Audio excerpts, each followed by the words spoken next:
Motive നമ്മൾ നേരത്തെ സംശയിച്ച പോലെ തന്നെ നേരത്തെ വിജയകുമാർ കൊടുത്ത കേസിൽ ഇയാൾ അകത്തു പോയിരുന്നു. ഇയാളൊരു 5.5 മാസത്തോളം റിമാൻഡിലായിരുന്നു. ഇയാൾക്ക് ജാമ്യത്തിലെടുക്കാനൊന്നും വേറെ ആരും ഉണ്ടായിരുന്നില്ല.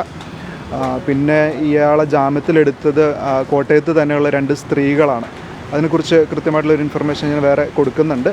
അവർ ജാമ്യം എടുക്കാൻ വേണ്ടി മാത്രം സഹായിക്കുന്ന ആൾക്കാരാണ്. ജയിലിൽ കിടന്ന് പരിചയപ്പെട്ടിരുന്ന ഒരു വ്യക്തി മുഖാന്തരം 2 സ്ത്രീകളാണ് ജാമ്യം എടുത്തു കൊടുത്തത്.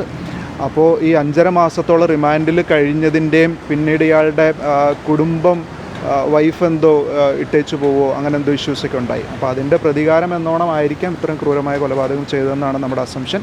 ആളെ നമ്മൾ കൂടുതൽ ചോദ്യം ചെയ്ത് വരുന്നുണ്ട്. അതുപോലെ വിജയകുമാറിൻ്റെ ഫോണുകൾ അവിടെ നിന്ന് അയാൾ എടുത്തിരുന്നു. അതെന്താണ് ചെയ്തത് എന്നുള്ള രീതിയിലുള്ള അന്വേഷണം കൂടെ മുന്നോട്ട് പോകും. മകൻ്റെ മരണവുമായിട്ട് ഇതിന് യാതൊരുവിധ ബന്ധവും ഇല്ല എന്നുള്ളതാണ് നമ്മുടെ 100% നമ്മുടെ ഒരു വിശ്വാസം. അങ്ങനെയാണ്. അത് 2017 നടന്ന ഒരു ഇഷ്യൂ ആയിരുന്നു. അത് അൺനാച്ചുറൽ ഡെത്തായിട്ടാണ് പോലീസ് അന്വേഷിച്ച് ചാർജ് കൊടുത്തത്. പ്രതി കോട്ടയത്തേക്കാണ് നമ്മൾ കൊണ്ടുപോകാൻ ഉദ്ദേശിക്കുന്നത്. സോഫാർ ഇല്ല എന്നുള്ളതാണ് നമ്മുടെ നിഗമനം. പിന്നെ ലേറ്റസ്റ്റ് ആയിട്ട് ഇപ്പോൾ കിട്ടിയിരിക്കുന്ന ഇൻഫർമേഷൻ ഇയാളുടെ സഹോദരൻ അവിടെ ഉണ്ടായിരുന്നു. ഇപ്പോൾ ഹൈഡ് ഔട്ട് ആയിട്ടുള്ള സ്ഥലത്ത് ഇയാളുടെ സഹോദരൻ ഉണ്ടായിരുന്നു. അപ്പോൾ സഹോദരനെയും അതുപോലെ വേറെ 2 സുഹൃത്തുക്കളും ഉണ്ടായിരുന്നു. അവരെ Thrissur Mala police preventive arrest ചെയ്ത് ഡീറ്റെയിൻ ചെയ്തിട്ടുണ്ട്. ഇയാളെ കൂടുതൽ ചോദ്യം ചെയ്തിട്ട് എന്തെങ്കിലും ഇൻഫർമേഷൻ അവൈലബിൾ ആവുകയാണെങ്കിൽ അവരെയും കൂടി നമ്മൾ കസ്റ്റഡിയിലെടുക്കും.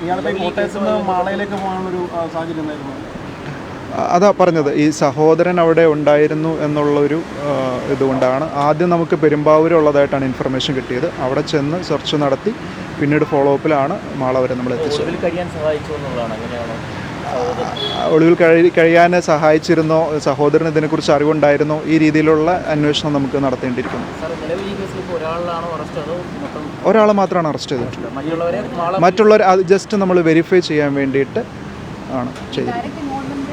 ഡയറക്റ്റ് ഇൻവോൾവ്മെൻറ്റ് ഇയാൾക്ക് മാത്രമേ ഉണ്ടായിരുന്നുള്ളൂ. സ്ഥലത്തെ സാന്നിധ്യം ഇയാളുടെ സാന്നിധ്യം മാത്രമേ ഉണ്ടായിരുന്നു. ആയിരിക്കാം. നേരത്തെ പറഞ്ഞ പോലെ മുൻവൈരാഗ്യം തന്നെയാണ്. കൃത്യമായ പ്ലാനിങ് ഉണ്ടായിരുന്നു. ഇയാൾ 19-ാം തീയതി മുതൽ കോട്ടയത്ത് വന്ന് താമസിച്ചതിന് നമുക്ക് തെളിവുകൾ കിട്ടിയിട്ടുണ്ട്. അതുപോലെ അവിടെ ലോഡ്ജിൽ വന്ന് റൂം എടുത്തതിനും കൃത്യം നടത്തുന്നതിന് മുന്നേ ലോഡ്ജിൽ നിന്ന് പുറത്തേക്ക് പോകുന്നതും കൃത്യം നടത്തി തിരിച്ചു വന്ന് വെളുപ്പിന് 5 മണിക്ക് ലോഡ്ജിൽ നിന്ന് പുറത്തു പോകുന്നതൊക്കെ ആയിട്ടുള്ള ഇൻഫർമേഷൻ. വീട്ടിൽ DVR ഇയാളാണ് എടുത്തിരിക്കുന്നത്. അതെന്താണ് ചെയ്തിരിക്കുന്നത്, എവിടെയാണ് നശിപ്പിച്ചത് അല്ലെങ്കിൽ ഉപേക്ഷിച്ചത്, ആ രീതിയിലുള്ള ഇൻഫർമേഷനും കൂടെ നമ്മൾ കളക്ട് ചെയ്യുന്നുണ്ട്. അറസ്റ്റ് രേഖപ്പെടുത്തിയിട്ടില്ല.